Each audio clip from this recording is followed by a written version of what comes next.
Chalvaga? Yeah, I'm getting there. We're gonna have to bleep some of these. I'm getting there. Yeah.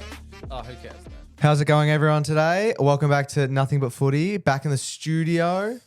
No game really to review this week, considering there was only the one game which we live streamed. But we'll have a quick go on that soon enough. Boys, how's your guys' weekend? Yeah, it was all right. Will, yourself? Yeah. Get up to much? Nah, not really. Well, the weather was horrible. I feel like I always talk about the weather, but the weather was horrible. Like, we're in spring now. Let's bring forward we? some summer. Yeah, today. Today is spring. Today's spring. Today was nice. Was it? Didn't really go outside. It was really locked away. Today was, nice. Well, the weather on Saturday for watching local footy was horrific. Like, really had to weather the storm. Started off in the morning, very, very windy. Very, very windy. Then we moved to on and off rain with wind. And then at the end of the day, we just got that little glimpse of what could be. But yeah, besides from that, I reckon we'll just move straight on into the last game of the year, which was Dons versus the Suns. Obviously meant to start off in round 0, but wasn't to be. We did live stream that one. Check it out on the YouTube channel if you'd like. I don't know about you guys, but I had an unreal time. Really appreciate all the fans coming in chat, giving us something to talk about. You know, bit of back and forth. Numbers. Was record-breaking numbers. Just a heads up to everyone. I believe we're going to do one of those for Brownlow night too. So put that in your calendar. Which I think is Monday the Are we? Yeah, we are. 15th. No one tells me things, guys. You're the one who came up with this idea. Did I? Yeah. I think it's on air. You coming up with that idea too. Oh. I don't tell myself things, guys. Will's going to go to HR to speak to himself about that. Yeah, I know. Fucking hell, they're leaving me out, leaving myself out. But let's just move straight to the Dons versus the Suns. Suns needed to win this to make it the first time of finals ever in 15 seasons. Dons just needed to be in there and have a bit of an upset. Couldn't do it. Yeah. We were hoping for something. We knew it wasn't coming, though. No, we didn't get what we wanted. Really surprised at how well the Suns played, to be honest. They were not fucking around at all. And I thought there would have been a bit of, like, holy shit, if we don't win this, we don't make finals kind of thing. But this was like heads down. Oh, they were just ready to. We're going to fucking smash you guys. And Essendon kind of were like, just let it happen. Yeah. Yeah, They just got their pants pulled down, really. Yeah, Noah Anderson and Matt Rea kind of set the tone. Noah Anderson had his highest rated game ever. Yeah, 12 clearances. And favourite of the show, Lockie Blackson, actually had his highest rated game ever as well. Really? Yeah, he's 11 touches. Wow. And I think 11 of them. 3 intercept marks was his career Not high bad. numbers. But yeah, I mean, we really didn't see much from any of the Essendon players. Zach Merritt plays hard out as probably usual, but Poor bastard. yeah, I mean, He's working hard. He is, and he's not never going to leave. But geez, he should leave. But I don't know. There's not really too much to say about this game. We spoke about it while it was happening. But yeah, good on Gold Coast. They make finals for the first time, and we're into it's finals fever now. Yeah, it's on. I mean, all you can think about. We're 4 nights away. It's gonna be exciting. Big preview that'll come up for it, but geez, teams will be training pretty hard tomorrow and in the coming days. Well, you got to think about, and I know we discussed it, the Dogs training all that week, watching that game, thinking, oh, here we go. Season on the line. Dons, do it for us. And then about 5 minutes in, they'd just be like, who's got the slab? Who's got the Bali tickets? We're off. So, unfortunate for them. We're going to format this one a little differently, obviously, because there was no games aside from that one over the weekend. We're going to do exit meetings. So anyone who's a fan of the podcast would know we did attempt this last off season. We spent about an episode on each one. So we're going to compact it down a little bit more so we don't get an Adelaide exit meeting. If anyone hasn't listened to that episode, please go back. One of our greatest ones. We're going to start off with your boys' teams. So the first one I've got here is St Kilda. So Keon, I'm sure you're going to lead the way with this, and Will, please pipe in where you feel possible as an outside perspective. But let's just start off with a summary of how you felt the season went compared to what you thought. I thought the season started all right. If we look at it in there's 24 rounds. We look at it in 6-week patches. I thought the first 6 weeks was actually pretty good for us. And then that's when then after that 6 weeks, it kind of fell off. I mean, we beat Geelong early. That's really the big one I remember. But yeah, I thought we started well. Higgins started the season really well. I mean, we didn't even realize how big of a player Naz was going to be yet. He was still just a good half-backer at this stage. Jack Steele was probably having a bit of down start of his downfall.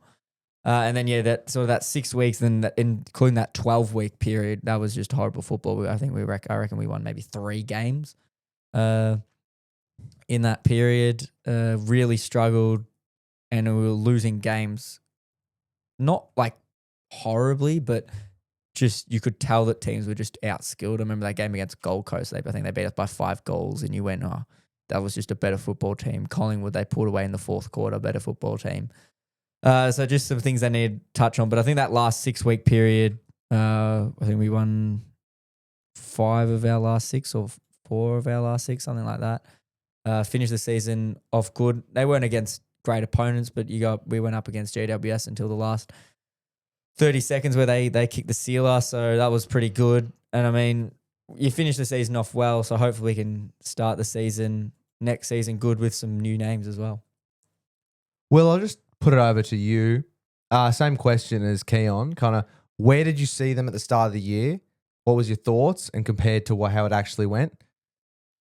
Yeah, if we're talking start of the year, pretty disappointed. I thought it was a push for finals. We obviously knew how tight it was this year, all things considered, but I thought they'd be pushing around that 9th, 10th. They kind of give me North vibes. I thought they'd be around the same area, winning that. We obviously both had the overs for their win games won. They were set a pretty high precedent. I don't think they got there in the end. No. And look, their start was all right. I thought their start wasn't too bad, but their drop off. You had Higgins playing really good football, but their real drop off was, in my opinion, their midfield. I feel like the sudden loss of form for Jack Steele was very surprising. I don't think many people were expecting that at all. I definitely wasn't. And it just kind of felt like it didn't help at all, their midfield. Their midfield was an up-and-coming midfield apart from maybe Sinclair. And I think his, structure and his, great ability would have been great to have. Obviously, in the midst of a lot of trade talks, which I don't think helped at all. Finn Callaghan was obviously the first fish, and then Tom de Koning, and then disgruntled players and stuff like that. But I think coming into this season, it's not like Carlton. I think you've got to be very excited, to be honest. You've got some really good young talent growing. You've got people to re-sign. And if they can pluck off Jack Silvani and who else was it? Who was it? Charlie Curnow. Fuck, that'd be like... Surely Curnow doesn't go there. We're not going to get Curnow. I don't understand why Curnow would... If Curnow was to leave, why would he come to St Kilda? Because if he can get Silvani there as well, you guys are a top 4 side, in my opinion. Yeah. A healthy Max King, Charlie Curnow, and Jack Silvani. Yeah. And Jack Silvani in the side. Fuck. That's at least the top 8 side, in my opinion. Yeah, the Silvani one's interesting because I think we need him, but I feel like there's maybe if you'd say you get Flanders or Silvani, I'd be going for Flanders. Really? Because what Caminiti did in the back end of the season, or most of the season he played in the back line, I thought he was good enough. And really saw Silvani play as a defender for sort of 5-6 weeks, and he was really good. I won't take that away, but I feel like Caminiti, Silvani may be a touch better. But I mean, you're going to take depth if you get depth, because we've also got Dougal Howard who didn't play. He's getting old, I know that. But Jimmy he didn't Webster's play. Retired. Jimmy Webster retired. He didn't play the back end of the season at all. But Silvani is one where I go, if we get him, good. But I'm not like But he's also a over the versatile moon player. if we get him. He is, but again, a forward line, is an interesting one because obviously we're going to get Tom de Koning. Rowan Marshall won't leave. So right there, that's an extra forward we're going to have. Yeah. If King, I'm saying this, if King's If he's healthy. then you've got Sharman. So right there, you got 3 forwards, Mm. and that means Sharman's getting the 3rd defender. All year he's had to deal with number 1 defender. So he's going to drop from the number 1 defender to the 3rd defender. Cooper Sharman getting the first defender is just Yeah. fucking hilarious. to And think about. then, like our forward line, I made a team last week actually. Sharky's You're right, dying mate. over there. Sorry, I'm actually dying. The water went down the wrong way. Your face It's went 'cause you really drink red. water weird. Yeah, he does. drink I water tried to weird. drink it like in a way that wasn't weird just then. And that's what fucked you. Jesus, I'm so sorry. I had the mic muted for all the rest of them, but But I do agree with not if we get Kerno, geez, it'd be unbelievable. I don't think we'll get Kerno. The Silvani one, I think we can. Obviously, his dad works at the football club. He's the head of recruitment, so would kind of make sense. But it could also be one you don't want to come to this football club. Yeah, I know. But I mean, I'm really happy that every single player that's a free agent is being thrown up to come to the football club. But do you reckon is that like a them throwing that up, or is that just like a fuck it? Let's just. Do you reckon that's Saints going like maybe we will pay him 12 mil? You know, they just put the tip out to the journalists. Yeah, I don't know. I think it's a bit of Saints doing, a bit of media doing, of probably a bit of mayo put on it. But I think Yeah. St Kilda is going basically to everyone. Yeah. Don't know the numbers are exactly what they say. The De Koning one, I still, to the price and the length of his contract, I don't understand. I seriously don't understand long contracts. We got Jordan Ridley, who's now talking about leaving Essendon, and he's still got another 6 years on his contract. Like long contracts don't Wow. work. Yeah, Like they're it terrible. doesn't make sense. If they've got clauses, I'll give them that. Like a huge amount of clauses and stuff. Yeah, well, that if you put a certain clause in, I can like understand. a leaving but clause or I something just like that. I don't understand why we're going with these 8-year contracts that'll keep De Koning till he's 33 or something. Just it doesn't make sense to me, and like why we.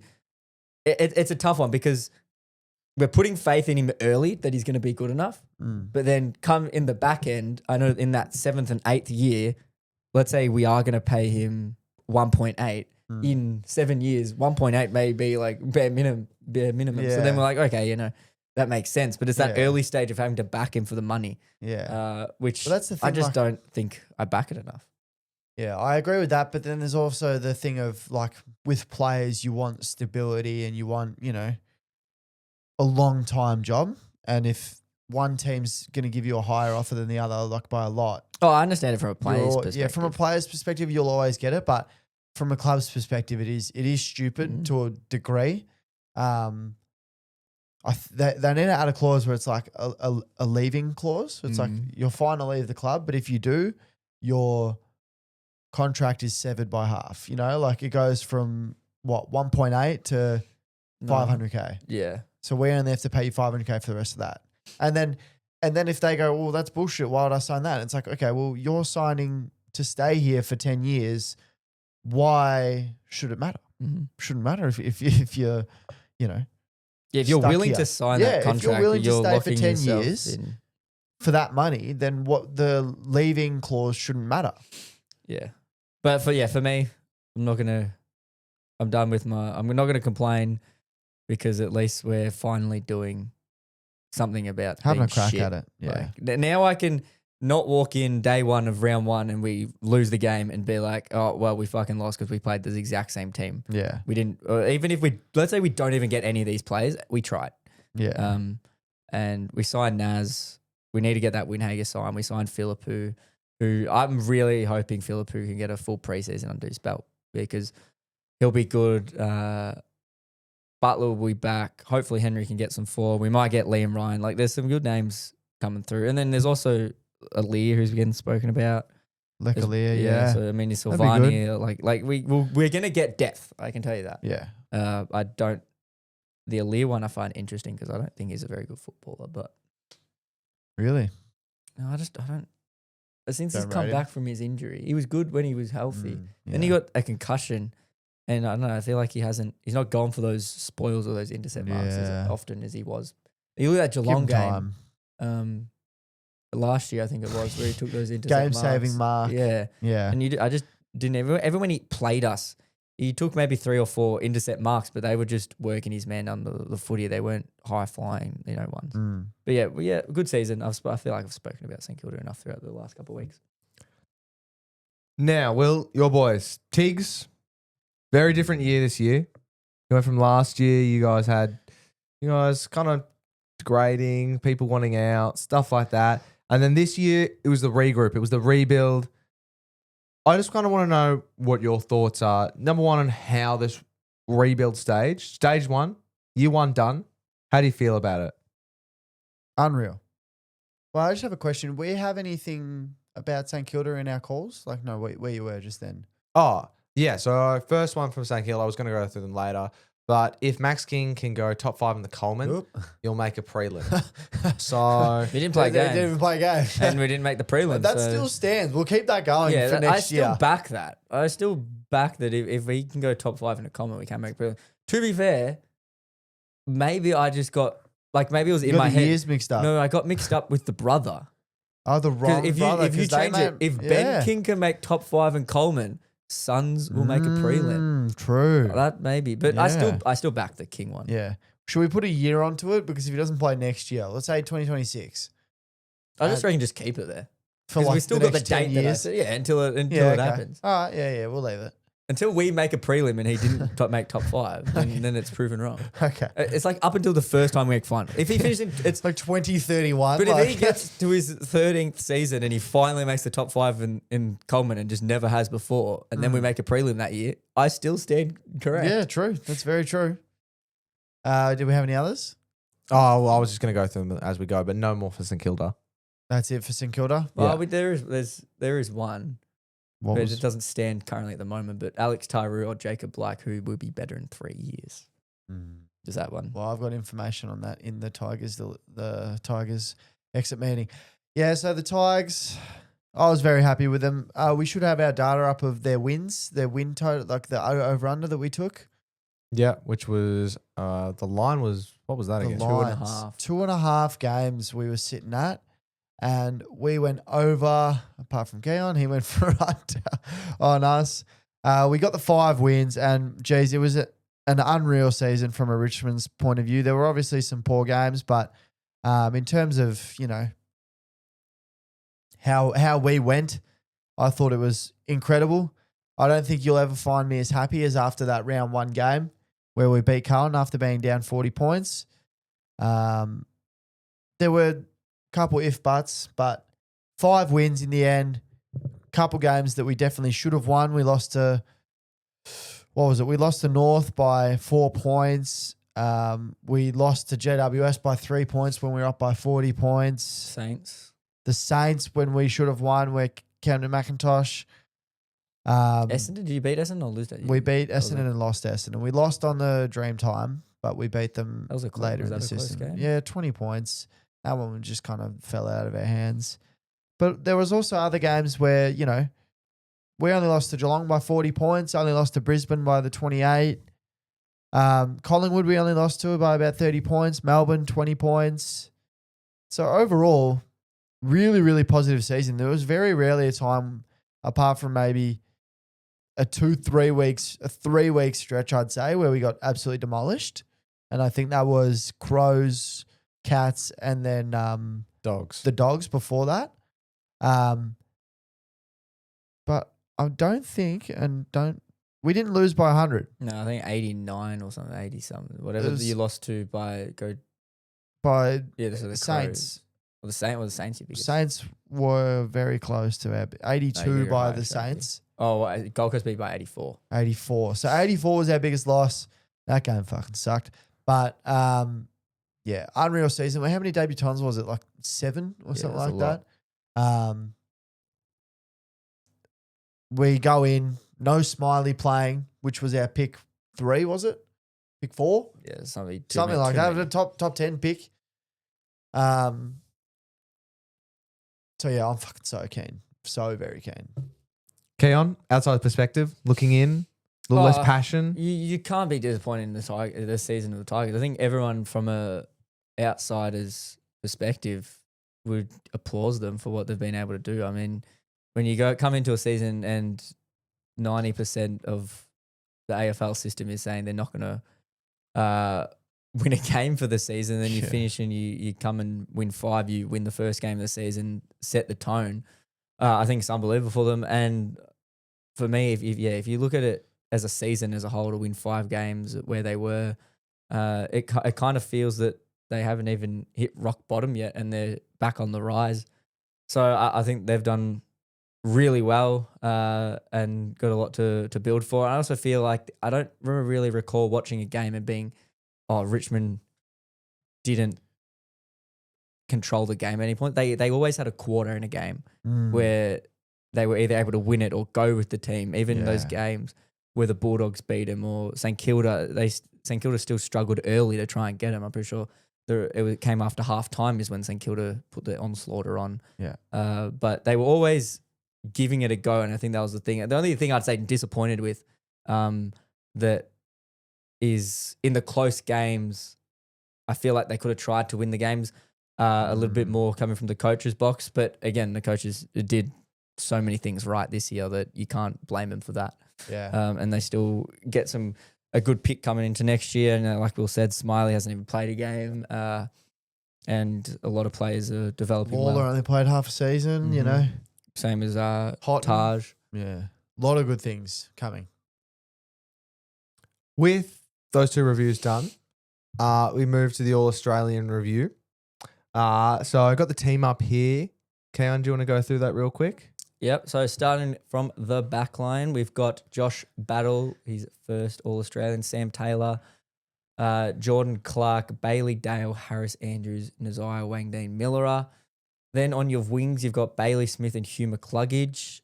In the midfield, you've got John Dawson, Noah Anderson, Ed Richards, and Max Gawn as your ruckman. In the forward line, Isaac Heaney, Jeremy Cameron, Zach Bailey, Jack Gunson, Riley Thilthorpe, Cozzy Pickett. And on the bench, full of midfielders, Nick Dacos, Marcus Bontempelli, Caleb Sarong, Matt Rao, with Jeremy Cameron as your captain. Now, there's a lot of points in this to speak about, and we'll start from the back line. Will, your thoughts in the back line? Fucking ridiculous. Nick Vloster not being in the side, not even being on the bench is fucking outrageous. Josh Battle being there, also fucking outrageous. Cannot believe it. But when he made the squad, everyone was like, what the fuck's he doing in the squad? And then he fucking made the side. What the fuck? He was the first name ready up. Ridiculous. Just have a little bit of a stat here. Nick Vlosten against Josh Battle. Intercepts, Nick Vlosten. Intercept marks, Vlosten. Disposals, Vlosten. Tackles, Vlosten. So probably everything you look at as a defender, apart from maybe a one-on-one. Nick Vlosten has him covered in every single area in a team that lost, 18 games. So Josh Battle had less intercepts in a side where by default are having worse entries in. So that was fucking ridiculous. Apart from that, I thought the forward line was probably the only thing they got right in terms of placement. I liked the wings were fine, Bailey Smith and Hugh McCluggage. The fact that Jordan Dawson is not the captain of this side, what the fuck? Jeremy Cameron has never captained anything in his life, he said. Oh, yeah, He's never even captained a football side. And Jordan Dawson captained his team to first on the ladder. What more do you want from him? So that was fucking stupid. There's obviously the conversation of Lockie Ash not making the side and Jordan Clark making the side. That can be debated. Bailey Dale making the side, yeah. And I don't know. I feel like there's always things you can pick out every year, but I don't know. This year just feels fucking stupid. Your thoughts? Yeah, well, that Josh Battle one, I think, there was 3 players up for that role. There was Nick Vlosten, Josh Wall. It was a flip of the coin between Josh those Worrell 2 as well. That's another If one. it was either of those, I would have been like, fair enough. The other one missed out. I could be like, okay. But it's the fact that Josh Battle, in my opinion, like Will said, Josh Battle was a fair bit off of those 2. The Sam Taylor one, like with what was selected in the team, I agree with. Then Jordan Clark, Bailey Dale. I mean, you could interchange that for Lockie Ash, Zorko. Like there was that one's just good on you for doing it. It's such a fine margin between all these players. Harris Andrews, I think, was the number one key defender. Nazai Wangden Miller, he was also a walk-in. The wings as well, I don't really have a problem with. Bailey Smith. Have to pick one genuine wing, I guess. That's what surprised me, that the fact that Zach Bailey's in the team but not on the wing. Yeah. I thought that was interesting. I love that he's in the team. I'm number one fanboy for him. I just thought if he was going to be in the team, I would have said he would have been on the wing. Yeah. But yeah, wingers, I can't complain too much. Hugh McCluggage can play on the wing, played a lot of his career normally on the wing even before this year. Yeah. Bailey Smith, I can understand why he's on the wing. He's a running sort of player. That one can kind of make sense. Midfield, again, it's fine margins. Jordan Dawson, tick. I think he's in there. Anderson as well. Ed Richards is one I really liked. Surprised that they did it, but again, I understand. I mean, he was the highest rated player across the league for majority of the year. Max Gawn, of course. And yeah, the forward line, like Will said, that's one they pretty much got correct. I think the three talls, perfect. That's the three that I went with as well. Heaney as well. Bailey, again, I thought he would have been on a wing. And Cozzy Pickett, like that's, like Will said, they've pretty much gone bang on. Yep. And then you get to the bench, and it's a really tough one because, again, it's the fine margins of these players, because you go, all right, let's say we put another defender, a Worrell or a Vlosten. It's like, out of those 4 players on the bench, who are you getting rid of? And it's so tough because you go, well, Nick Dacos, I mean, he had a ripping season. Marcus Montoya, same. So wrong. Same, like, it's so difficult. Yeah. And it's just one of those ones of you're so unlucky if you miss out. Yeah. It's just goes to show the people that made that midfield, Yeah, exactly. Making it over Dacos and Bont, Sarong and Rao. And it's just, it's unbelievable. I thought Caleb Sarong, interesting out of the midfielders that were there, that he was the one who made it. Especially we've been highlighting him so much about when you do shut him down, he's so shit. For me, I felt like Andy Brayshaw was more worthy of a All-Australian selection than Caleb Sarong. Brayshaw this whole season never went under 20 disposal except against Bulldogs. Yeah. Sarong went under 20 multiple times. Clearances, Brayshaw I think was consistent across with 4 sort of a game. Yeah. His consistency level was right up there, but it's such a hard one. Again, the flip of a coin. I just find it interesting they went with 4 on the bench. Next year, I think they'll be bringing in that sub rule as well. Oh, are they? Yeah, I believe so. It's just going to be a midfielder, right? Like, what does it matter? I feel like there's got to be a rule on it. You had to have been starting sub at that part of the season. That's got to be the rule. What a terrible year to retire for Bruce. Yeah, I know. Imagine they had that, the super sub. But yeah, I mean, and then Jeremy Cameron, that's just laughable. The fact that he was captain, I mean, he was laughing about it as well. But yeah, I feel like, there was a few mistakes made, but again, it's so hard. We have so many stats probably nowadays as well than, let's say, we did 10 years ago, that we can literally be like, oh, well, if you look at the stats, this person was better, this person was better. Oh, yeah. But again, it comes down to 9 panelists. But yeah, here what it is. Yeah, it is. We move to our next exit meeting. The Dons, disappointing season in all regards. Basically had 2 teams roll through the sides with injuries. Great year to be a fringe player. Is what I'll say. Yeah, no real. They got walloped at times, like bad. Like you look at you look at Tigers, young side. Thought it could be a few of them. Yep. I will say Richmond. Did we have any calls for Richmond? No, I don't think so. Oh, we had none. Not really. What was it you were going to say about Blight? Me? We said Blight and Taru. Yeah. And then we spoke and you said you had something to say about it in the exit meeting. Oh, yes. He hasn't been offered a contract. Oh. So he'll go to West Coast and be a fucking weapon. What I thought was actually interesting was, because you know how we were speaking about how Richmond were in the VFL finals? They actually didn't drop anyone down. Yeah, no, they didn't. No one played. I thought that was interesting. And Smiley didn't play. So Smiley had a hamstring injury, right? And they were like, that was his second time. He came back in the VFL and did it again. And they're like, all right, fuck this. We're not playing you until you're proper ready. So his hamstring injury was gone after 4 weeks, but they conditioned him for the next 12 weeks of the season. come on, he's an AFL footballer, you know? Like, are we really that fragile? I can understand being a little bit fragile with these, but I could understand with a key forward, you know? But, like, not playing him any sort of football at all, I feel like honestly hurts his game more than not. Yeah, I know, it's a tough one. Because it's one where you go, does he just sit that game out and you can just go guarantee day one of preseason he's going to be fit, healthy, Yeah. ready to go, clean slate? Or do you put him out there and there's an 80% chance that he's going to be completely fine and do all right? And you're like, all right, thank God. I don't think if you weigh up the pros and cons, I don't think it was probably worth it. I think they made the right decision. There's both ways of looking at it, because then there's the other way of looking at it where you go, all right, we don't play him, day one of preseason, you're fit and firing, and then he does it again. And you're like, well, fuck, like, you know what I mean? Like, and that now you don't have that entire preseason to recover from your injury in some ways, or that entire off season as well.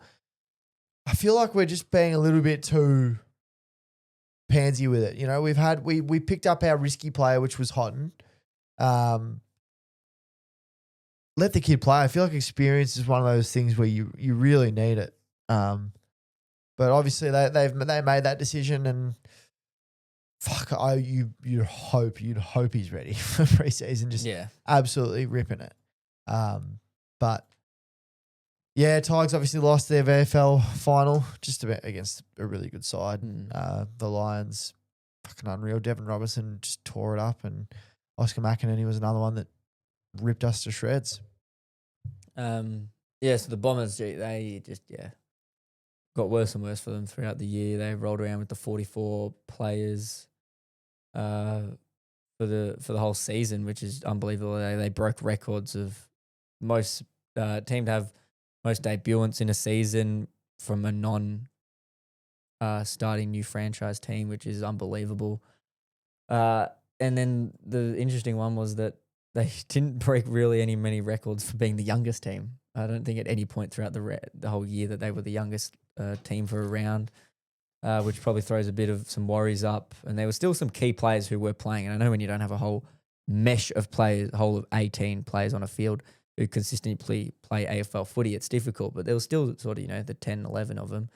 And I just don't think they performed to the level that they probably should have. It's a real tough one. And I don't know how you would sit as a Essendon board member. Like, how do you sit at the end of the year and decipher how your season went? Do you go, oh, well, it was shit because of the injuries? I mean, we started the season okay, not amazingly. We didn't light anything on fire, but we also we weren't down in the dumps yet. Yeah. And do you blame it on the injuries, or do you blame it on some of these players that did play 80% of the year and they just didn't perform well enough? And that's why it looked like it's a tough situation in my mind to really be in. What do you reckon?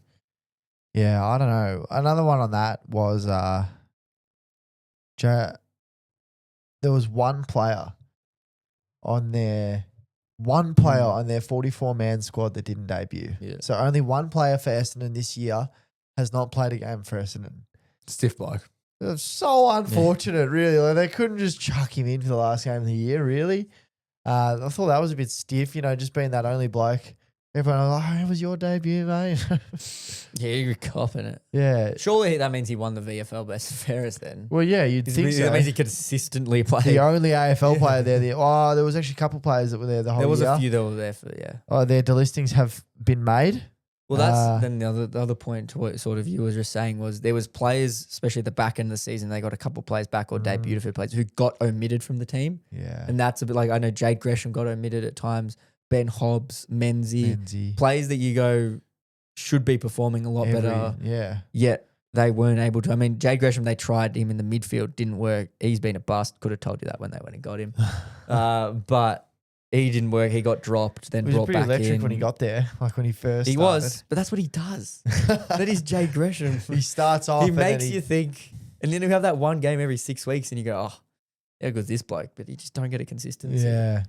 Well, yeah, their delistings was they have delisted Jai Menzie and Owen Davey Jr. So Owen Davey just couldn't crack into the side, and Jai Menzie just That's probably putting the foot down, I'd say, a little bit. Well, what's interesting, he same thing happened last year, and he got put in a rookie contract, I think.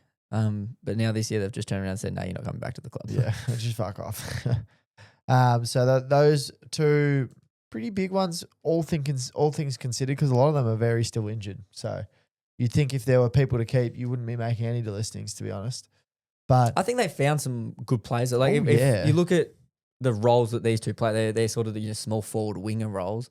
I thought Reece Unwin, he was actually okay. I mean, we didn't get to see too much of it. I think he played 3 games. But I thought the pressure that he brought in, he was actually all right by foot. He was another one. thought Lamont Luau they found as well. Like yeah, those I sort thought of, Angus Clark was actually Angus Clark was really good. Yeah, he was for him. good. There were a couple of diamonds in the rough. There's obviously what's his name? Zach Johnson or Zach? Yeah, I know who you're talking Yeah, about. is that his name? Zach? Definitely Johnson. Is it Johnson? No, it's not Johnson. Oh, it is Zach Johnson. Let's go. What a pull. I thought he was pretty good. He's one of those blokes that can rack the football up. His first couple games, if he can just hone his talent a little bit, try and be a little bit more damaging, he could be an unreal player.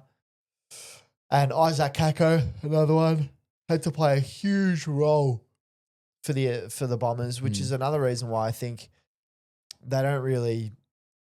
people don't really think he had that good of a year because of how bad they were and how big of a role he had to play. So I think because he was expected so much, he wasn't able to fully have a go at it. But I thought his year was absolutely incredible.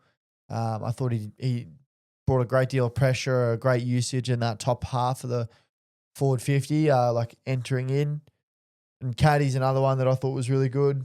A lot of good young talent that was cut short. Lewis Hayes in his debut game was really good. Yeah. Tom Edwards, those first 2 games, was really good as well.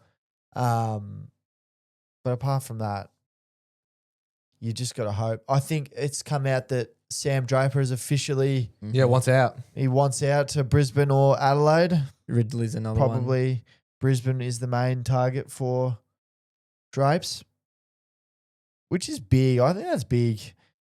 I feel like he won't get paid that much considering his injury. But he probably gets a flag. Yeah, he plays final football. It's true. You hope a Tom Dune doesn't happen. Oh yeah. And then John Ridley just come out in the last couple of days saying that he wants out. Except it's a weird one. So obviously he's still got I think 6 years left on his contract. In his exit meeting, he said he wanted to leave. They've put the foot down and said, "No, you're not leaving. You got time on your contract." He said, "Well, I don't care. I'm going to go explore my options." Yeah. Is basically what happened. So yeah, it's not good when you have a lot of these players, even though they've got contracts, wanting to walk out. But yeah, some problems for them. Just quickly before we move on to the Eagles exit meeting, one thing I did miss was Sam Darcy, All-Australian forward. Was a call we made, so we'll have to tick that one off too. Keon, that was one of yours. Well, not tick it off. Oh, but Yeah, cross it off, sorry. Made in the Indigenous game review. So a while there. Yep. Crows to make finals in 2025 can officially be ticked off. Indeed it can. Do we want to go through some of these? Because we're just going to go back and forth. We'll get some off. Do you want to cross and tick them off now? Or I'll do them afterwards because they're not going to change in between now and later. North need to change their game style. Don't really know. I think they did, to be honest. Oh, so we're giving them a green? I would give it a green. All right, we'll give it a green. I would. Yeah. I I'd think say they found their DNA. Yeah. They went from not knowing, and they in my opinion, their DNA was clearance and their midfield ability to win the football. And we definitely saw that last 3 weeks, but even throughout the season, they were able to get over the top of some good midfield. So I agree. I think they did. Yeah. Next one we've got, where is it? Best. Suns need to beat Pies and Port due to future draft picks. Which On it's the a weird ladder. one. So it's a weird one. Because they beat Port, but Well, they did beat Pies. No, Pies finished 4th. What are you talking about? Oh, This is on the ladder. on the ladder, yeah. Yeah. Yeah. Where'd Suns finish? I'll be 7th. Which is quite funny. in the grand scheme of things, because it was the other way around when they played each other. Yeah. Port beat it. Well, so I'm pretty sure they played Port twice. They beat Port once, Port beat them once. Yeah. Collingwood, they played once, they beat Collingwood. Yeah. But yeah, Collingwood finished above them on the ladder. Port. So Collingwood finishes 4th above the Suns, and Port finishes all the way down. So I don't think they were expecting Port to be that shit though. So which they is good. definitely won. Very that. good. They won that well, one. because 13th, they have Port's first round draft pick. Yeah, which is pick 5 or something. Pick 6. 6. So they get pick 6, and then do they have their own first round draft pick, don't they? I assume so. We'll say they do for the sake of it. Pick 12, pick 6 and 12 as a team that made finals is pretty fucking incredible. And then if they have Collingwoods as well, they got pick 15. 6, 12, and 15. The next one we've got on here is Collingwood for the flag. Keon, that's your call. Mm-hmm. Looking like it's pretty good one at the moment. Next one I can see here is North to be in the top 11. That one doesn't get a tick. No. What about best first year player? Oh, I thought Oh, it hasn't come out yet, has it? No, it has. It has it? Yeah. Yeah, it has. best first year. Will you have He Jagger? didn't even get to play a game. This is bullshit because fucking never got to play. Keon, you have Bow Allen. Mm-hmm. So He didn't get to play too much, which was also pretty bullshit. then we have first premiership winner. This is down the line, best career. So Oh, Well, are you going to Levi. go to the first premiership winner? There's one that has. He's literally got a chance. Levi. Yeah. Oh, didn't even think about that. So I've That's got fine. Levi, and Keon's can be ticked off. Harvey Langford. Oh yeah, because this was a long scheme. Yeah. Yeah. If Levi doesn't win it, Yeah. that still stands. Yeah, And then another long one is Sid Draper for best career with Will yeah, and Keon. You've got Lombard. yeah. Still on both of them. Mm-hmm. Both had pretty. Well, both barely played. Well, Yeah. Sid Draper could have a serious input into the finals. Yeah. North to be in the top 11. Cross that one off. Yeah, fucking North, seriously. Then we have Connor O'Sullivan will be skipper. This was one sent in by a viewer. That'll That's a be long way Well, I away. will just say this. I was very on Impey not playing this year, not getting Yeah. the spot. And I will raise my hand and I'll say I was completely correct because he's one of my favourite players now coming to this final series. You're I love completely what correct. he changed his football completely. Yeah. He went from the player who'd go get 12 or 13 and just be a sort of small defender, and he's just gone and he'll get 25 each week. I think I did that. That's what I'm going to put it down to. I take credit in Impey because he listened to the podcast, Oh, right. and he was actually there to prove me wrong. Prove you wrong. Then the next one we have is Crows for the flag. When did I make that? You made that. When did you make that? God. You just scroll over. April. April. Round 4. Round 4 review. Fuck, that's huge. That's pretty early. I'm on. Well, You yeah, said- it's a double one there because you got Crows making finals, And then Crows making winning the flag. Mm-hmm. and then Keon. You've got 2 people for the flag. Oh. So I don't know how this really you got goes. Collingwood for the flag, It's and on then whoever wrote that down. Lions for the flag. When was that said? I'm guessing that would have been the round 4 review. round We must 4 have is said who's right. our flag favourites. Yeah, round 4 review. Yeah, So okay. I don't know if it's a bit cheeky. You having 2 in there, double a chance. How about we go? You got to pick one. Oh, I still stand on Collingwood. All right. We'll Collingwood's the original. I we'll say. remove that one. We won't cross it because it doesn't. Count. I'm just going to say the Lions one would have just been at that time. I think they would have. But from the start of the year, I've said Collingwood. I mean, I've said it. That wasn't even the start of the year. The grand final they finished last year, and I said Collingwood. Josh Battle wins 3 Brownlows. No, you got to read the rest of it. Oh yeah. Will streak the MCG. Hang on. Well, he's all Australian. Thank fuck I didn't say all Australian. Oh, that's so true. He actually might win the Brownlow if they thought he was that yeah, good. fucking hell. Like seriously. The rest of these are real long-term ones or ones we've made recently, so I don't think we'll dive too much into them. But anyone you want to make now coming into the final series? What the fuck is that? So Keon's obviously said on the podcast, we will never see a succession plan again. A And suction Sharky's plan. written, Jesus. we will never see a suction plan again. We're like, what the fuck's a suction plant? Coming into okay, we'll put this one on the agenda. Who's gonna be best finals player? Ooh. Who wins the award? Like the Norm Smith or the, No, the best like finals the actual player? what's it called? I don't remember what the award's called, but I'm gonna say, hang on, you put yours. I'm guessing you know yours. this is Oh, what I you hate. don't know yours. That's what I hate about when like that little question, because it's like you don't know who's gonna go that far. So it's like, Oh, I've got mine. I backed him every final series, and this is the year. Zach Bailey. He's into the treble. The Best treble. finals player, Norm Smith medal, premiership player, All Australian. and All Australian. I'm going for Bailey Smith. Feel like Geelong have to play minimum of 3 games, and I doubt he's not going to start in any of them. Fair enough. We've chucked them down. That's actually good one by Will. Geelong are getting into the grand final. Yeah, that's what I mean. I feel like they're very much going to be close.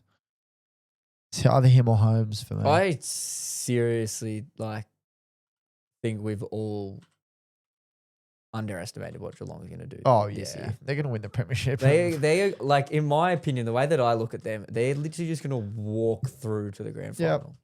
Fully. And everyone's just going to sit there and let them do it again. And Sharky's going to be like, I don't mind them, actually. And you'll be like, fucking Sharky. Like they'll play Brisbane this week.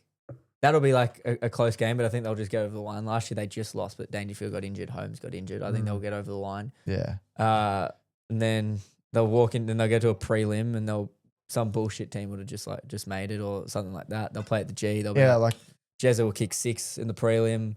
They'll walk in. They'll be ready. Bailey Smith will come home, win the Brownlow. well, that's what I mean. Like, you have it. Like, let's chuck the bracket up, right? Say that they make a prelim, right? They're either playing Giants, Hawks or the Hawks, or Dockers or the Suns. No, not even. You're either playing the Giants or the Hawks, Or Collingwood. or Collingwood or the Crows. Yeah. So if either of those teams win, you'd expect Geelong. Like, even out of those 3 sides, out of maybe Crows, Giants, The only team that I Hawks. think can give them a run in a prelim would be Collingwood. Yeah, exactly. And I don't think Because at the MCG, because they'll have the home ground advantage. Yeah, At exactly. the MCG, I'm going to say they've got the Crows, they've got the Giants. they've got the Hawks. Hawthorn's like a weird one because it depends what Hawthorn play all right at the MCG. Yeah. I just feel think- like prelim is just, Yeah. Well, it's a tough one. Once it gets to prelim, it throws everything out. it's true. Just because I'm time conscious, which team do you want to do the next exit meeting for? Got a few options up there. We got Eagles, D's. We'll run through We'll go quickly. Well, Okay. the Eagles, there's not really too much to say. Disappointing season again. They only won 1 year. Somehow Fuck. it's their worst season. Yeah. We thought they were going to get better. It's been We're missing quite a few players. I mean, they're missing their 2 key forwards for basically the whole year. Waterman, Oscar Yeah. Allen, McGovern retired. McGovern, like, getting forced retire is Uh, huge. No Elliot Yeo for the mhm. entire Yep. year. Sheed not playing either. He retired. You know what they got though? Harley Reid. They got Harley. They So got I reckon Harley. they take that as for a win this year. Fucking hell, they got Harley. And then you look at like BNF winners and stuff like Tim Kelly playing a terrible season. I think they'll be real disappointing what they got with Matt Flynn. I think they're so, yeah, for sure, 100%. They were putting a lot Yeah.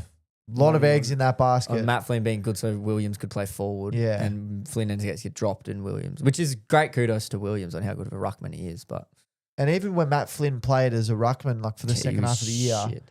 he was shit. And Bailey Williams wasn't even playing forward, really. I think Shanahan's a big plus Shanahan's for a them. great, yeah. They're very lucky they had Baker come in this year. And to come in your first year and be the step-up captain, like, they're going to be missing him for the start of next year for sure. Apart from that, anyone disappointing? I thought Duggan was a little bit. Well, this is the way I look at it, and maybe it'll be 1 or 2 standout players who had played more than 2 seasons. I don't know anyone on that list who'd played at West Coast for 2 or more seasons that actually had a good season. Yeah. Well, that's the thing. Jaden Hunt obviously retiring as well. But he didn't play. yeah, exactly. There's no one really. And players that you gave the pass when they first started are not progressing. No. Brady Hoff, we thought that this was going to be his year this year. Oh, actually, I was the one player I thought Jimby was actually like. Oh, yeah, Jimmy was amazing. very good. Tom McCarthy's another one they take a very big positive for. But, like, you still got, Clay Hall, Liam Ryan, Sandy Brock, Noah Long, who's been around for ages. We all thought Noah Long was going to be a very, very good player. Just hasn't really done anything. Campbell Chester, the same goes with him. Tyler Brockman just cannot hack it. No. I don't know what the fuck's going on, but he can't hack it. Clay Hall's one that I wouldn't say he was horrible. I thought he had actually some good games. He puts his with heart what on the line. Like, with he the really, opportunities that he gets. yeah, he really tries. He doesn't get picked a lot as well, though. No, But but he also gets. It's really annoying because he has these moments where when he plays in the midfield, he actually looks Yeah. good. But then they put him at half forward, and then it's like, oh well, now he's just not going to do anything. Like, who was it against? Late in the season, I can't remember. They played someone, and he was tagging a player. Who did they play in their second last game? Bulldogs. Was that at no? It was against Adelaide. Adelaide was their Adelaide. last game at home. Yeah. Apart from he was tagging Rankin. It was Oh, yeah. in that fourth quarter, and he was doing a number on Rankin in the first 5 minutes, Mm. and then got taken off Rankin. Rankin went elite and basically won him the game. But I think Clay Hall's a good one. But yeah, just disappointing from all rounds for him. Yeah. The next team we got on the agenda is D's. Bit more of an interesting one. Goodwin, gone. Players, not happy. No one really stood up, if you ask me. Pickett, saw a lot out of Pickett this year, him really coming into form. But when you look towards their list, personally for me, you go, this is a good side. And then you look at them on the field and you go, this is a shit side. So how has that happened? I just don't. The bond, the team camaraderie, isn't there probably as much. I think we know that last year in the off season, so many of those players wanted to leave. There was fights going on. I mean, you look, May and Gawn got into a tussle in the King's birthday game. I don't know. Everything you just said there is correct. Their team list off field, it looks elite. I mean, it hasn't changed too much from what they did had in their grand final. And then you watch them on a Saturday afternoon and things just don't click for them. But I think in the back end of the season, things started looking good. I think Clayton Oliver's last 6 weeks was awesome. Petrarca's still one that needs to fix a few things up. Gawn's the main one for me because what they've got going, I mean, he's All-Australian captain for the 8th time now. Just All-Australian for the 8th time now. And they're not doing anything with him. And that's the problem. He's got, I'm going to say two All-Australian years left. They need to be able to make finals in those last 2 years or else they're going to waste him. And it's a problem they're going to run into. That's the decision this new coach is going to have to make. Are we going to push and be heavy, make some changes, bring some players into the club, try and push for finals, or are we going to get rid of a lot of these players and rebuild from the ground up? Because I think the younger players they have are good. It's so weird. I think Will would agree with this, is that their list looks like a top 8 list. Oh, yeah. Their younger players they have are elite. Their top end players are elite. Even their middle sort of role players are still good players. It's just, I don't understand what doesn't work. Yeah, it doesn't make any sense to me either. You look at someone like Harvey Langford having the best year of his career. Someone like Windsor drops off a little bit, and maybe missing Lever and May at certain parts definitely didn't help. But yeah, their list is really, really good apart from that forward line. And I think that really lets them down. They got very lucky that Fridge found some good form, but that was higher up the ground. So and Melksham put himself in career best form. Played some really, really good football. But look, to be honest, just so disappointing. You want to really get in there and reset all of them. If you are the coach, you walk in on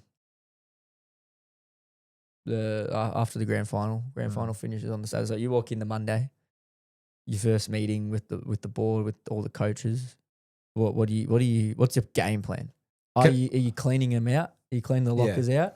Or are you saying no? This is the list we've got. We're gonna go work for it. Let's bring a couple of these players in. I'm keeping the exact same list, bringing in a couple players, and I'm going, everybody in this room needs to earn a spot in my best 22. I don't give a fuck who you are. I don't. Everyone but Gawn, literally everyone but Max Gawn in this side needs to earn their spot, and I think that especially their best players. Oh, and Cozzy Pickett, and Gawn. This is a question I have. Petrarca is big for me.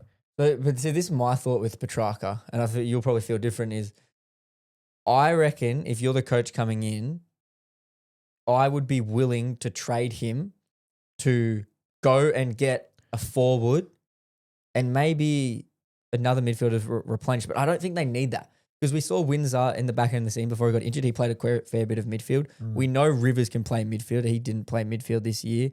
Langford could probably go in there. Like there's players that can replace him. Probably won't be as good as he is, but you'll probably get better bang for buck with him with a better forward. Or Petrarca becomes a 70-30 forward. Or literally it's a rotation of Petrarca and Cozzy. One goes in the midfield, and when the other one's not on the midfield, the other one's in the forward. Like I think Petrarca is one they could be willing to trade to try and make the team a bit better. Because forward's something they need to go for. Forward that they could go for. I'm not sure. There's not too many forwards that are really floating around at the moment, is there? Well, think Hawthorn bound because I want him. So who do you reckon we could give for him? I think you like Cal Shadir probably would be one. Would we do that though? Considering it's for old man? who? For Petrarca. Would you do that for Petrarca? For Petrarca, yeah. Well, that's a stupid question.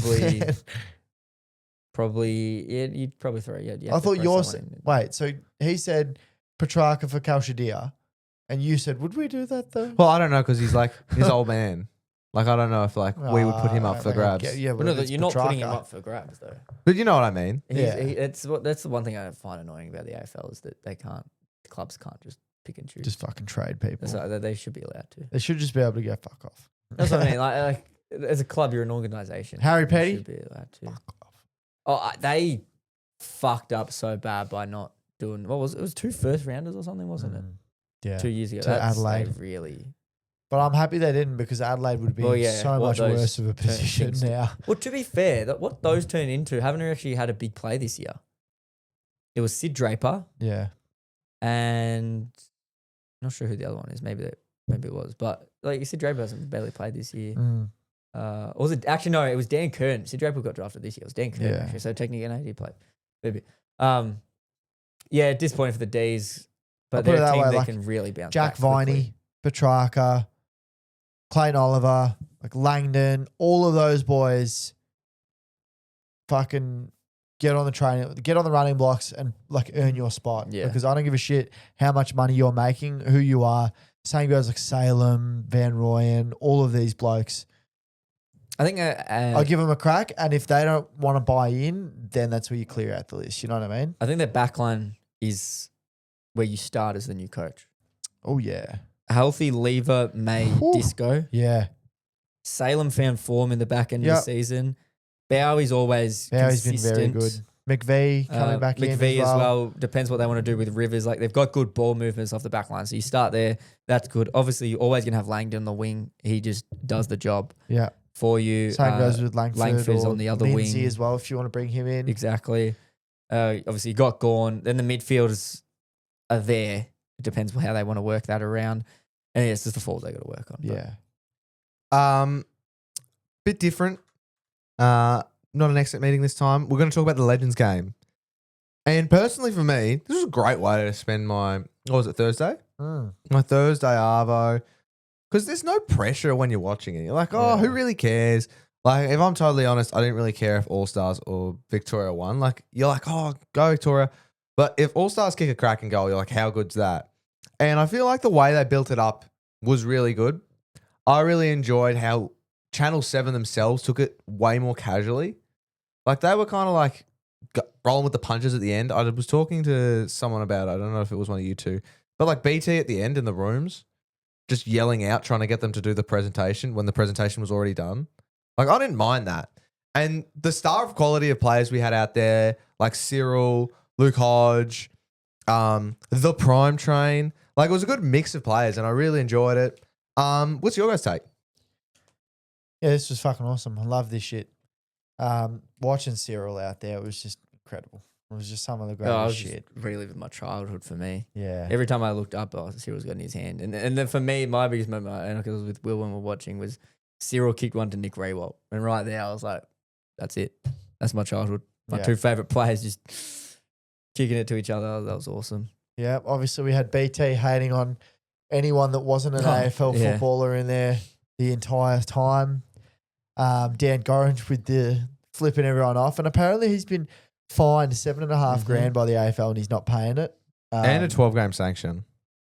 I think that's No, that was bullshit. bullshit. Okay, cool. I'm Yeah. glad that someone's cleared that up for me. Well, that's 12 years. Yeah, that's 12 years. That's That's going to play for 12 years. Well, I thought he was going to compete it. And I was like, does it really matter? Like, He's competing at 12. What was he going to get down to? 8. Yeah, exactly. He's going to be like fucking 40 If anyways. someone from getting 12 years down to nothing, then Fair play. I want their lawyer. Yeah, but the thing is, $7,500, and he said he's not paying that, and I completely agree. You're not hired, but this is an AFL game. You don't play for an AFL he also club. got that's the 3,000 fans there. Yeah. Like, he's going like, hey, listen, let's just take that out of the money I brought there. Yeah. The AFL had no part in this game. Yeah. If you what I thought was really surprising was on the jerseys. I thought they'd have the AFL symbol. The AFL was not part of this No. at all. No AFL. It was So, literally just the AFL can't find him. yeah. They can't find him shit. I think he's bullshitting from all of it. Though. That's what Like the fine I and was. everything. I wasn't sure if it was true. I was like But it's the managed to games get one, up on but 7 years. So Uh, but I think that's also because 7 AFL ran the whole game. yeah. So they're gonna I don't take know. this He could be clickbait and talking run. shit. He could be serious. Dave Hughes. Yeah, I know. And But- so he got 4 5, broken wasn't it? ribs. I'm pretty sure it was 4 broken ribs and a punctured Punctured lung. yeah. And I think, fuck, that's pretty bad. I didn't realize he was in ICU. Mm. Like he was like really bad. Yeah, so I knew he was in hospital obviously for his ribs, and his punctured lung, but fuck, ICU was really bad.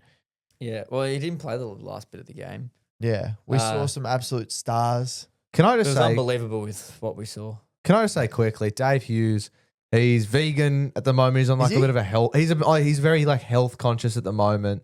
I was talking to my old man about like vegan like marathons and stuff. He looked not well. No, I feel Well, like someone needs to tell him. how old do we think Well, Dave that's Hughes is? what I was going to ask. 62. No. How old is he? 54. He needs to Dude, start eating he meat looks again. 70. Like He looks so old. I kept going to my old man. I was like, he doesn't look healthy. Like he does not look all right. But fair play. He, what a champion for that to have 4 broken ribs and a punctured lung at half time of a game and play the rest of the game. Kick a goal as well after that ruck contest. And then go to the after party as well. What a fucking legend. I will say Aaron Finch might be the best person to have ever just entered Marvel Stadium.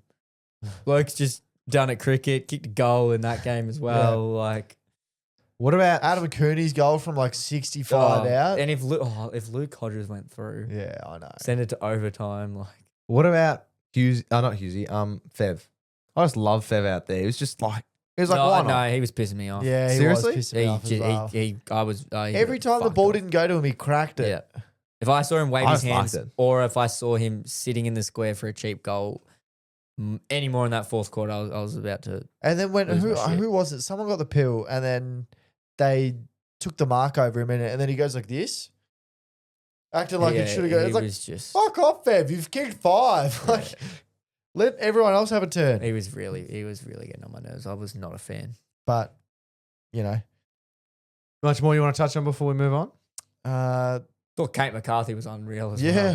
She had 30 and 3, I think. yeah, killed Bob Murphy's Mhm. bloody legs. Bob Murphy was unreal as well. Out of Everyone was good. everyone, Nick Rewalt was the only one to get injured. I think. Which he was saying. He had been saying. It was quite funny. Lee Montagna was Because leading up to it, Rewalt was like, oh, every time I try and go for a run, I ping my calf, it gets a bit sore. And Lee Montagna was giving him shit. He's like, this is what Rui does. He's going to make everyone think that he's a bit injured, because if he does play shit and get injured, he could back it up that it was. But then he also looks really good if he goes out and has 30 Has a really, and 30 like a flu three. game, yeah. Um, And I had a look, his stats actually weren't too bad. well, I thought like they all played. Everyone pretty touched good the ball footy. a lot of the time. Cyril was like, No, he was just. he played that shit like it was an AFL game. That's great. He can, Same with he's Gary like, Ablett. He There was a fucking lot of them tearing it that up. were like Yeah. can still. Bob old enough Murphy, to play. I don't know if he kind of got the gist of like maybe let a couple forward entries in. Yeah.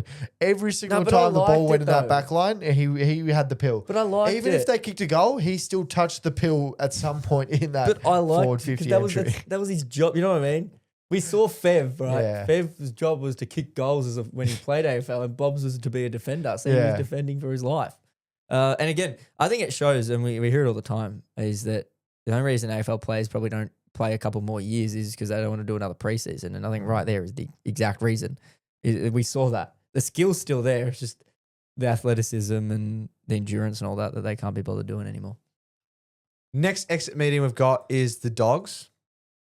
Another season of highs and lows, you describe it as. You have we raved on at the start. They score big, but they haven't got a defense. And it came back to bite them in the ass. Not making the 8 with the Suns kicking them out on last Wednesday. And if you're a Doggies fan, you'd have to be upset. So close, but you miss out. And I asked the question, they were a good enough side to make the 8, and it's just tough, really, that they didn't get there. But what would be one change that you guys would make that think would put you over the edge? Well, it's their back line. We've spoken about it all year. And I mean, one team was destined to miss. They were the team that did. They just couldn't get the job done when it mattered in certain games. They were a bully to the little teams, but struggled to beat the good teams. And that was really that summed up their year. Didn't show up when the moment needed them to show up. I feel like we've spoken about them quite a lot, especially after that loss to Fremantle. Also, not too much to say. Just need to go find a key defender, and I think that'll solve a lot of their problems. Will, your take? Yeah, I don't know. In a rut at the moment, to be honest, just back and forth, not really making it. Every single year they do this, and at some point there's got to be some accountability taken, considering their list. They just had the rise of an all-Australian midfielder who came from nothing. In a sense, he came from halfback, came from nothing. They had Bailey Dale make his very first all-Australian. Well, look, what more do you need? Aaron Norton kicked 60 goals, so you can't blame Jamara not being in the side. You had Sam Darcy, who made his biggest step in AFL football. Bont is still Bont. Tim English is still Tim English. Their backline is not that bad. You know what I mean? Like they've got issues in their backline, but it's nowhere near as bad as some of the other backlines that hold up. Collingwood's backline's so much worse than the Doggies, but it holds up.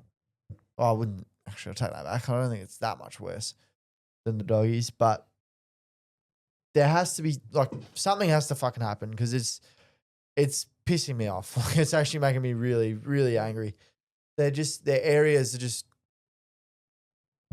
where can you fault them when you read that side? Because I look at the wings and I go, well, Lockie Bramble played a really good year this year, actually.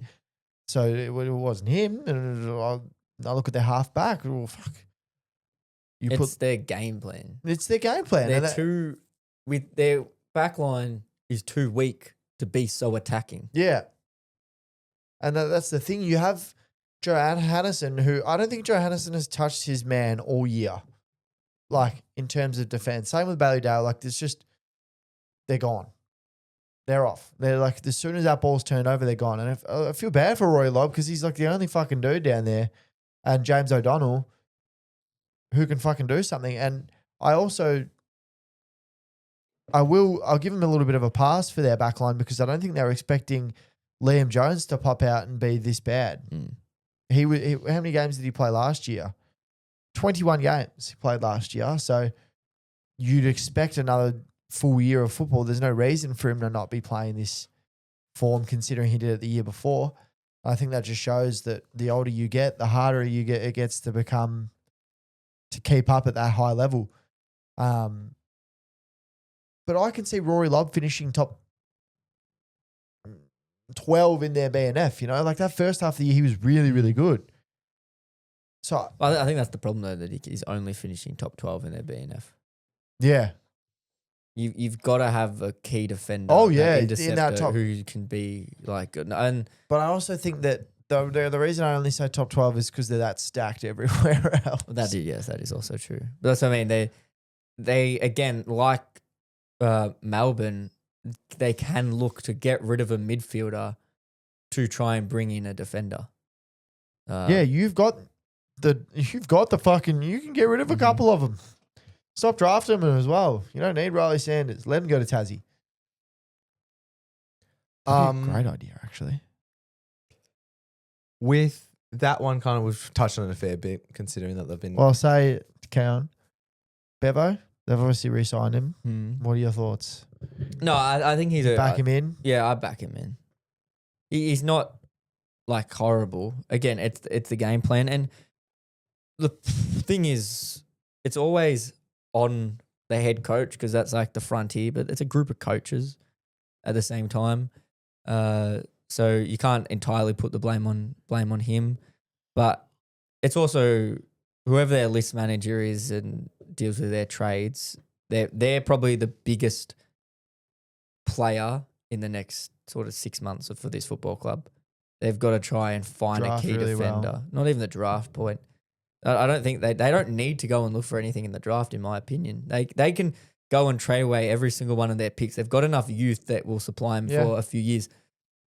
Get rid of your first round of this year, get rid of your first round of next year and a future second to go and get. Can you pull a Lever or a May from that team? Is that a possibility?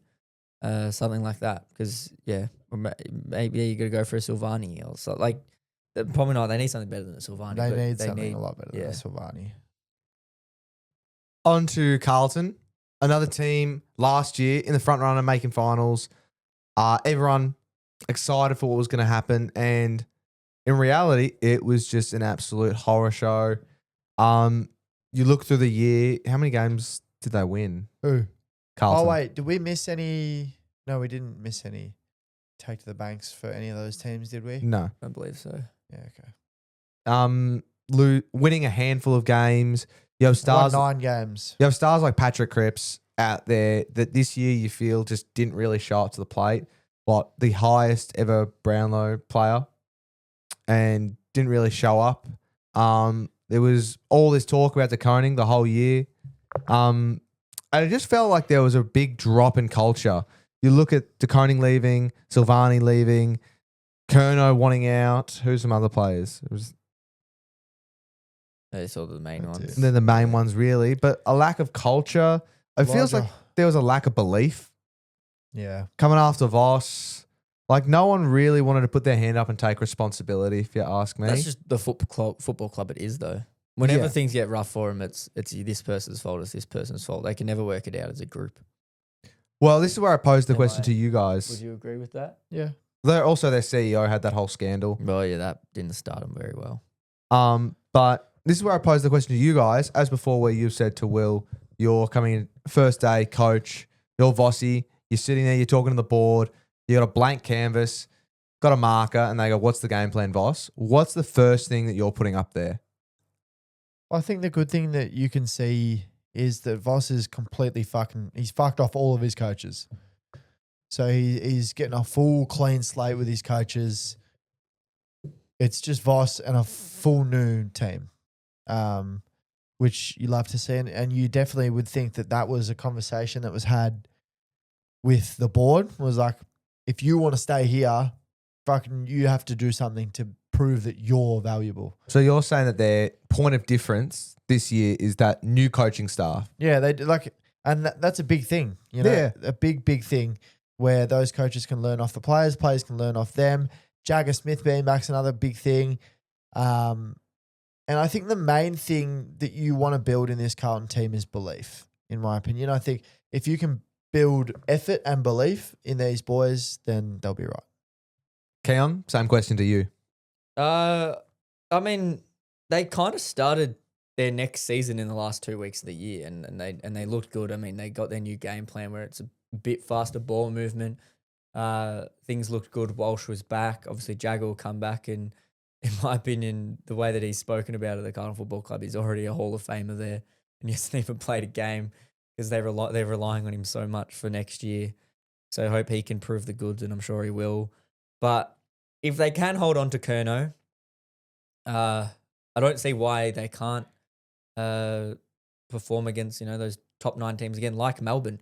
Has their list completely changed that much against that team that was able to make finals the last 2 years? That their team still has its flaws. It's not like Melbourne where they probably don't have as many good role players. There's still some players that they need to probably use a bit better, and that's why I thought some of their delistings were a bit interesting.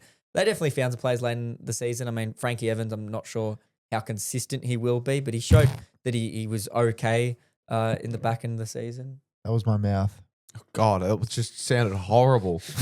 Wow. Apologies to the listeners.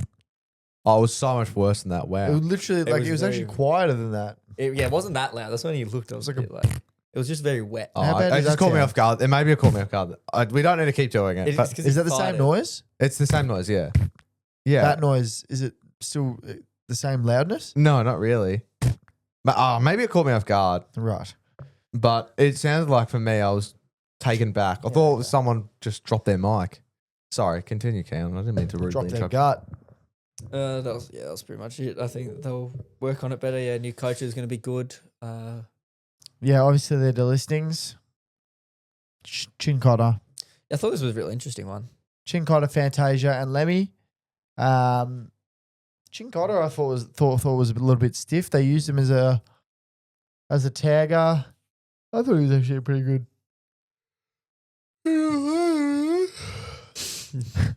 Pretty good player, to be honest.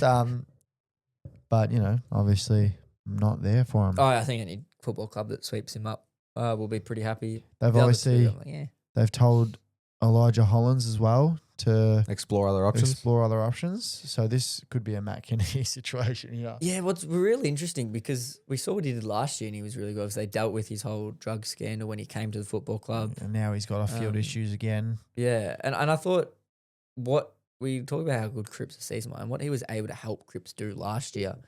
I thought it was a big thing. So I find it really interesting that they're sort of giving up on him. But I think if club can sort him out, I don't see why he can't be a top 10 best and fairest player for each club. Yeah, and I think that might be a part of the whole clean slate, Michael Voss.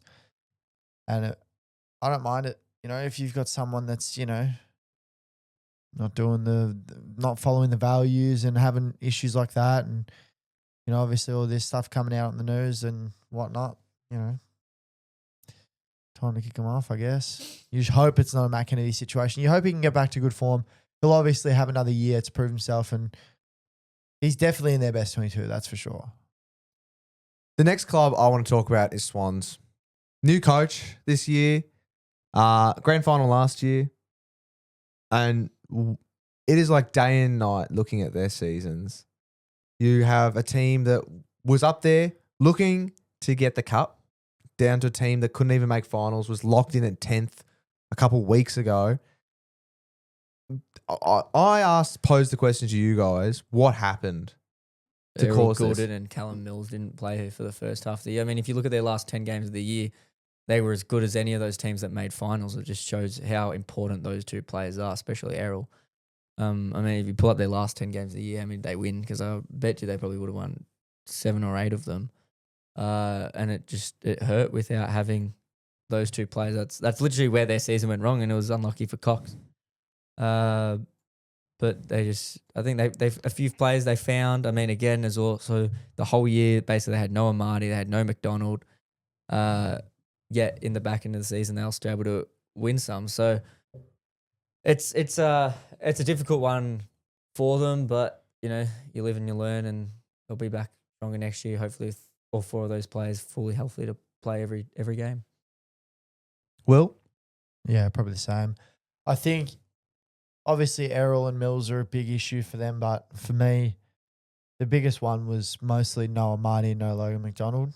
Not having those players, I think, was ridiculously tough for them. By not having them was literally not having a forward line. I think Dean Cox was very quick to fucking realise that Hayden McLean needed to be in the side. And that cost them probably fucking 2 or 3 games at the start of the year when they weren't playing him, you know. Not really sure what he was thinking too much there, but look, to be honest, a season to forget if you're the Swans. Chad Warner would be looking to hit the ground running and really play a good year next year. Hopefully he doesn't have to, you know, like hopefully he has less of the burden on him with Good Mac in the side and, you know, Heaney not playing as much down forward.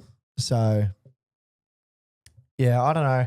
Their back line is a bit average, but it was never good. It was never good. Yeah. But that didn't really matter. It was It's just good. an aging back Yeah. line. That's the problem. It was good enough to hold up always. And their midfield and their forward line was what really kept them going. But they Yeah, were I just think- their injuries were Yeah. very underrated. I think that's what they struggle. At times, I don't think their backline was extremely horrible. They just probably, let's say, maybe got 8 or 9 more entries than they did last year because their midfield was a bit weaker. So other midfields got on top of them, and then obviously when that happens, teams are more likely to kick, let's say, 3 or 4 more goals a game, and maybe a couple more momentum switches, and then you get in forward line, and they really struggled to find marks in their forward line. But yeah, that's just something they'll move on. They'll come back stronger next year. Hopefully. And I think Jack Buller was another. He was a really great find for them at the end of the year. You'd hope that he sits around in that side. Yeah, again, he's another one that if those 2 players can come back, it gets like a Sharman gets the 3rd defender. Yeah. Can be really good. He worked on his craft. He needs work on his goal kicking. That's a major one. Yeah. Struggles in front of the big sticks, but apart from that, he showed good signs. Yeah, I look at it that way. Papley playing a full season, Buller, Joel Amati, Logan McDonald. Even the fact that they're not the best, they're options. You know what I mean? Like it gives you structure. It lets you play the way you want to play, and that got them to a grand final. So On to Port. Ken, on his way out, knew it. So, just Oh, yeah. Sharky's call, obviously, in the grand final review was that they just needed a change of things to lift up a better coach. A better coach to lift up some silverware. Didn't go very well. No, it didn't go well. Can we cross that one off? I'll give him one more year. One more year? Yeah, give me a year. Come on. Back me in. Yeah. Who knows? Well, they've got the side to do it. Do you think if they had Horse coaching them this year, they would have done better? I think they would have done better. I think, yeah. Would they have made finals? I don't think they were good enough with what they had early enough in the season. But they could have won. I don't know. It's tough. Let's go through. They their could have been. games. They could have been the Dogs. Let's go I through reckon. their teams that they played Yeah. early in the season. Let's see what Early in the games they- season, they I played. don't know, I feel like They played Hawks straight up, lost that one. Like Played. that Brisbane one, if Horse was coach, I could go, you know what? They actually might have won that. at So the then SCG. that's 4 points. They beat Freo, beat Beat North, North. lost to Collingwood. No, I could say they lost to Port. at So the that's another one. I SCG. go if Horse plays coaches again, that's one that they could probably Mm. tick. Lose Gold at Coast. Gold That Coast. one they probably would have lost. They Win. won that. Beat Battle of the Bridge. They lost to Essendon. This is when Essendon was probably a bit more healthier. But again, Horse could have played a factor. We'll give them, let's say, 2 points there. So that's already 10 points bang on. And that's just in the first 9 rounds. They probably could have got 2 or 3 more wins. Would they have made finals, in my opinion? No. But they would have touch better. Yeah.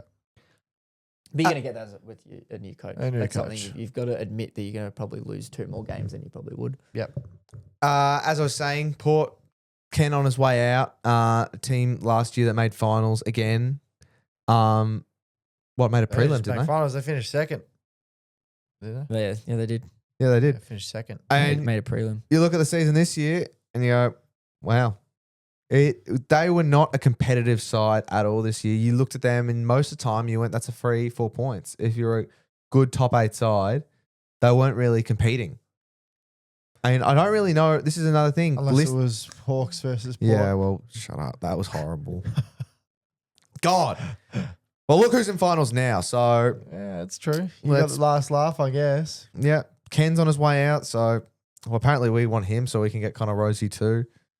Zach Butters. Zach Butters, that's the one. Apologies. But yeah, same thing. List didn't change that much. The strategy didn't change that much. So what? Oh, They had the same thing as Sydney, in my opinion. They had what they planned for their forward line just didn't happen. didn't come to fruition. Marshall didn't play. Lukosius barely played. They really struggled to find a replacement for Houston. Then they had to end up putting Rosie back there, which meant their midfield weakened. Yeah. It starts with, again, like for Sydney, get these forwards healthy, and hopefully, I assume Butters is going to Todd stay. Marshall. But if Butters does stay, Rosie can get a full season, hopefully, in the back line. If Kane Farrell ended the season really well, we'll set an interesting. What was the Kane Farrell stat? Was it all year he never went under 20 touches? Yeah. Which is unbelievable because if you ask me, I would Or have said he- 17 touches or something. like that. yeah, which is crazy because I thought he had some pretty bad games. But Yeah. he had a consistently good year. But that's probably one where they were hoping that he could step up into that role. But they weren't able to. But like Sydney, struggled key forwards. I think that just shows if you can have a good forward line. I mean, look at Melbourne as well. If you get a good forward line, your team's going to be ultimately better. Look at Hawthorn. I think it did not help not having a Sava Adegaliya to help Aliir down there at all. That was definitely a big one. Brandon Zerk-Thatcher came in a little bit too late. You chuck Brandon Zerk-Thatcher in there with Aliir and Sava Adegaliya. I actually really rate that back line. I just take Zerk-Thatcher. Yeah. But, he does his job all right. Jordan Sweet was one you'd be happy with. Manny Liddy, another one you'd be very happy with. And Joe Richards, another one that you'd be really happy with. All pickups for the year. Lukosius, if he can get healthy, Todd Marshall and Mitch Georgiades is a scary forward line. Jack Whitlock obviously has another year that he'll have under his belt. And apart from that, you got Butters, Rosie. You just need to find, again, that half-backer to come in and be that Houston. But Houston's not even Houston anymore, so No. who knows what happens there. Which is interesting because if Houston wasn't playing well for Collingwood and let's say Farrell was doing what Houston was doing and Farrell went all Australian, we're going to go, maybe it's the way that Port Adelaide plays. Maybe that's why Houston was so good. Yeah. But not really. And there's also just completely Miles Bergman. He's another one that they were missing for that entire second half of the year. he's another one who's actually, there's a lot of talking coming to St Kilda and then he just died disappeared. off. I don't know what's going I'm on with telling you, him. I reckon the Saints are just paying the journalists, just fucking throw shit out there. He's one I'd like to get him as well. Yeah, he'd be a great get.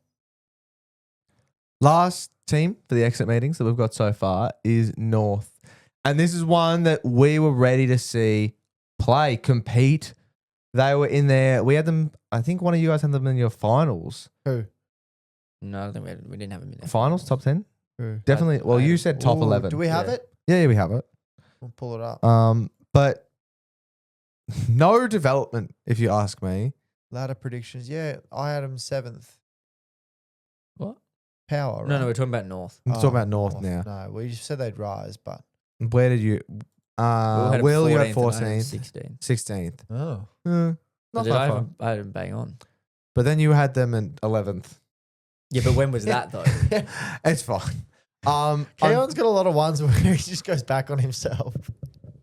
He's spreading the field. Depends Making which one sure. was said first. Yeah. I do find it interesting that I had him 16th because Yeah, I same, did because feel they me would and do you better. both said that they were going to rise Yeah. this year. I'm surprised you had him I only at remember 14th. this. We said that because there's so many good teams, they That's just true, literally yeah. just couldn't find them to get up on anyone. But yeah, team that we were hoping this year had a lot of development. Oh, I had Freo finishing first. You were all in on Freo at the start. I was all in on. Yeah, I was all. You're all in on Crows as Freo, and then well. it kind of just turned to Crows. No, I was all in Crows on before Freo, and then I went all in on Freo afterwards. Because what? I said the Crows were going to make finals on the 31st of August.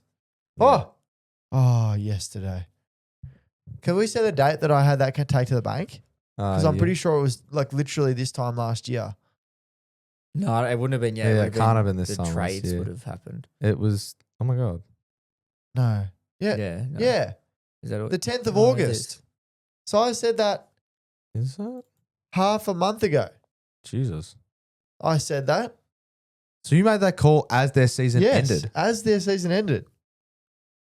Wow. Before the trades. You're gonna make one this year then? That's a fucking good call. Can I get a hoodie? Yeah, well, I'll have to make one. Oh, yeah, wait. Now's the time. That's what I'm saying. So who's your one for next year? Oh, fuck. Let me think. You guys Yeah, go. I Are reckon, you I reckon you gonna can pull give it to us Richmond next out? episode. Are you gonna pull Richmond out? Richmond make finals? No, not that. We'll I'll, give I'll you. pull whatever. Oh, St Kilda. St Kilda make finals. Yeah. Okay. I'm going to pull out. Oh, am I putting St Kilda in for finals next year? No, Okay. that's not a take to a bank. No, it's not. I'll wait. No. I'll wait till they see who they get. I'm going to say St Kilda to make finals next year. Take to the bank. Okay, I'll chuck that one in.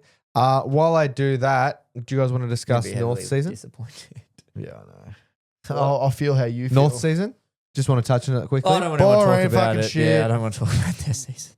We're just done with them. I'm never believing in you guys ever again. You guys fucking suck. Fair I don't enough. know what else to say. Set it as straight as it comes. And it's not even like their pickups were bad. Like Luke Parker was really good. Mm-hmm. Jack Darling did his job.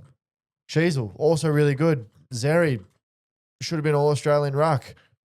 Well, in the squad at least. You know, like I can't fault him in many areas, but they just still fucking suck. So you will never be getting my tip ever again. Fair enough. And on the topic of tips, we did discuss it during the live stream, but just for anyone that was not there, Will, congratulations winning our Nothing But Footy tipping. Then we have myself, and then we have Keon, and Matt won the Nothing But Footy competition, so he'll be getting a hoodie as per his request instead of the coin. Now, just before we go ahead and wrap up, we'll just discuss the votes. So as we said, we're going to go ahead and take the round 0 votes and substitute players in that we feel were better than other players. So this is a revised count, so you might have to give a few reminders. Keon, do you want to go through your new round 0? Yeah, I thought Noah Answer was unbelievable against Essendon, so he'll take the 5. Finn Callahan's game, unfortunately, with how good he was in round 1, and we spoke about it all year, he's actually going to get the 10 taken away from him. Dropped him just down one spot for the 4. Then Matt Rowett sneaks in, Sam Taylor at 2, and Will Day with the 1. And I think I took Darcy Meek. Jones out and Big Lloyd. Will, do you want to make any adjustments? Nope, none. I had a look, and I don't care that it was the highest rated game that Noah Anderson's ever played. I had a look back at this, and the 5 that I have here, I remember Josh Kelly, he had 36 touches, elite game. He's sitting still. Lloyd Meek in that opening round game was fucking Generational. incredible. 17 touches, 2 goals, and 35 hit-outs, I think it was. Some of the best shit I've ever seen from a ruckman. Sam Taylor kicked his first goal for the Giants, and he had the 17 touches with a fuck ton of intercept marks. Basically solidified his spot in the All-Australian opening backline. Will Day also had the 26 touches, 3 goals, and I think it was 10 clearances. So that was fucking incredible as well. And Finn Callahan, what was it, 36 and 3 as well, 33 and 3. Doesn't move. So unfortunately for the Suns, they were also playing against Essendon, like a shit Essendon, so I don't really count that. But Finn Callahan had to do it against the flag favourites Collingwood. So I'll give him props where he gets them. So, yeah, I'm sitting fat. Fantastic. Well, to all the listeners, thank you very much for spending your time with us going through a few of the unfortunate seasons that have come to an end. We'll be back on Wednesday to discuss the first finals. Very excited for that. The lads are keen to go. A lot of takes, I'm sure, we'll be getting there. Just a quick reminder, check out the stream if you haven't, and just put in your calendars the 22nd of September, where we'll be going ahead and doing another live stream for the Brownlow But with all that said and done, I reckon. Thanks we'll, very much for tuning in this season. This regular season. That's the season done. It's a new. It's a new It's a season. new season. On Wednesday night, it's a new season. New season. Sharky's gonna be ready, roaring to go I'm ready now. in his peak form. We're keen, and we're very thankful that you guys chose to spend it with us. So, thanks very much for tuning in. On Thank that you. note, see you guys. It looks like that's the end of the Nothing But Footy podcast. Thanks very much for tuning in. Go ahead and check us out on all of our socials, and we'll see you on the next one.